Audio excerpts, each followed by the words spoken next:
Brad Williams, Frugal Finance, identity theft. A lot of us have been exposed to identity theft. This topic will be focused on what do I do if I've been a victim of identity theft. We've probably been bombarded with volumes of ways to protect yourself against identity theft.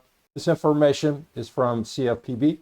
What they're saying is if you're a victim of identity theft, place fraud alerts or security freezes on your credit reports, file a report at IdentityTheft.gov, and take steps to protect your credit history and finances.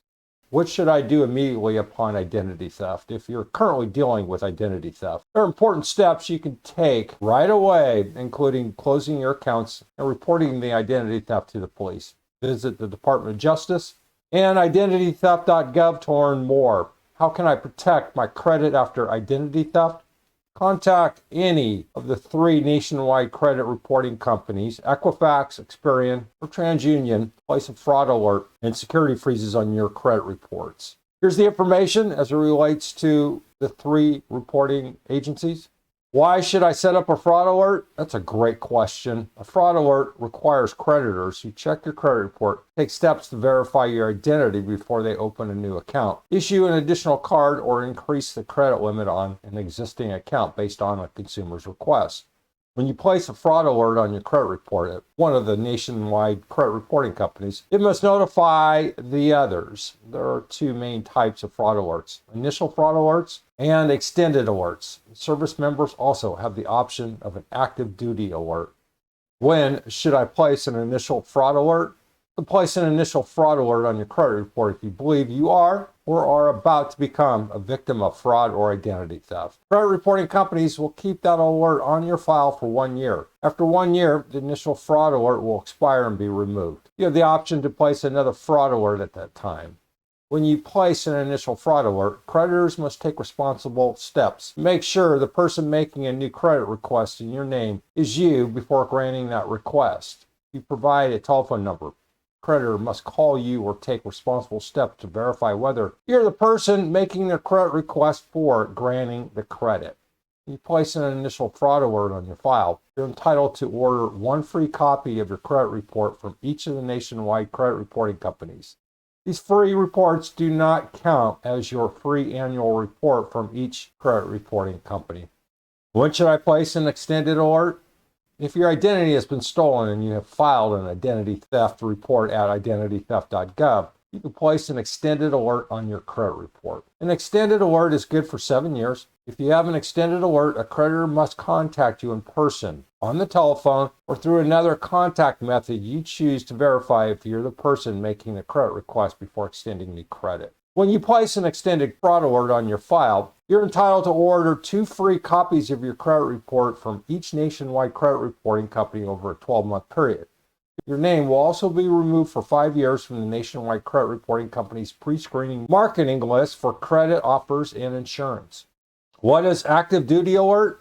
Service members in the armed forces have an additional option available to them: active duty alerts, which protect service members while they're on active duty and assigned away from their usual duty station.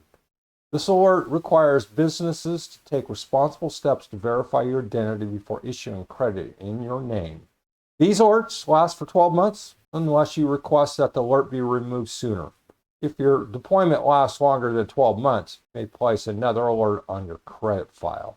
When you place an active duty alert on your credit report, creditors must take responsible steps to make sure the person making the request is you before they open an account, issue an additional credit card on an existing account, or increase the credit limit on your existing account.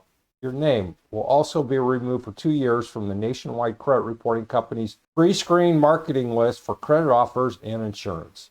Since it may be very difficult to contact you directly if you're deployed, you can assign a personal representative to answer for you or to place or remove an active duty alert. What is a security freeze? Under federal law, you can freeze and unfreeze your credit report for free at the 3 nationwide credit reporting companies: Experian, TransUnion, and Equifax. A security freeze, also called a credit freeze, stops new creditors from accessing your credit file until you lift the freeze. The federal law requiring free security freezes does not apply to someone who requests your credit report for employment, tenant screening, or insurance purposes. Unlike fraud alerts, if you place a security freeze with one credit reporting company, it will not notify the other credit reporting companies. You must contact each credit reporting company individually if you'd like to place a security freeze with all the 3 nationwide credit reporting companies.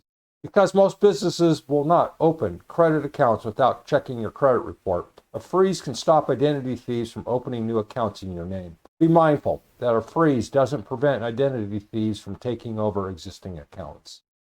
How can I block or remove fraudulent information from my credit report?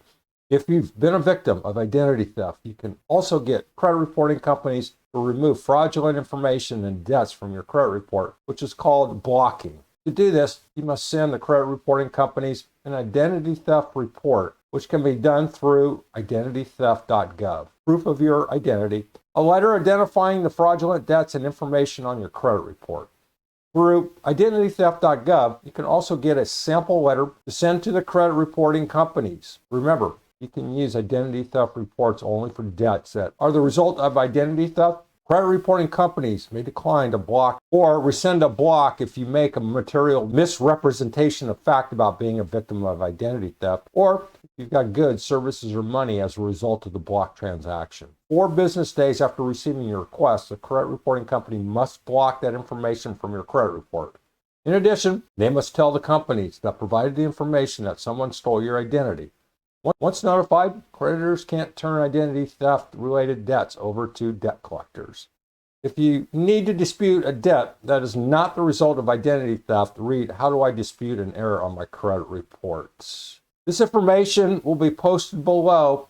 I know, these 3 credit reporting companies are a real pain in the rear, but unless you have a better solution, and if you do, share it, we have to go through this time-consuming constraint of protecting our identity, and it's just the way it is. It's a sad fact, but it is what it is. Comment if you have any questions as it relates to identity theft. Brad Williams, Frugal Finance. Thanks for watching. Hope that helped. See you soon.